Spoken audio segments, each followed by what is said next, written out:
Welcome to the illusion of the idle mind, laziness as a defense mechanism. Think about your typical Saturday morning. You wake up with a list of things to do: laundry, the gym, that project you've been putting off. But instead, you find yourself 3 hours deep into a scroll, or staring at a wall, or simply unable to move from the couch. We look at this and call it laziness. We look at the younger generation and say they've lost their drive. But what if what we call laziness isn't a character flaw at all? What if it's actually a sophisticated biological defense mechanism? Let's challenge this perception of laziness.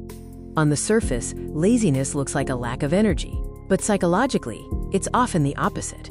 It's the result of cognitive overload. We are living in a world of infinite choice and constant stimulation. When the brain is presented with too many paths, its most logical survival response is to choose none of them. This is the freeze response of the modern age.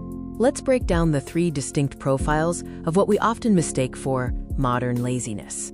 The first group isn't lazy because they don't care. They are lazy because they care too much. Psychologists call this self-handicapping. If you never start that project, you can't fail at it. For these people, laziness is a suit of armor against the fear of being, quote, not good enough. Now for the second profile. The second profile involves the neurochemical trap. Our ancestors had to hunt for a meal to get a hit of dopamine. Today, we get that same dopamine hit by moving a thumb 2 inches on a screen. Our baseline for effort versus reward has been completely recalibrated by the digital world. Finally, the third and most misunderstood profile.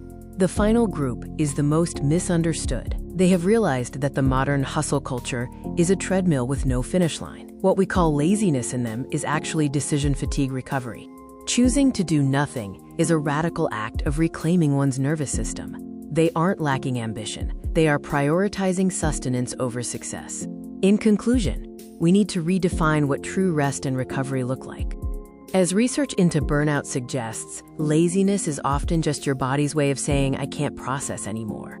Choosing to be lazy, to step out of the race, to turn off the noise, and to simply exist without producing anything isn't a sign of weakness. It might be the only way to stay sane in a world that never stops. Remember, a life lived at full speed isn't necessarily a life lived well.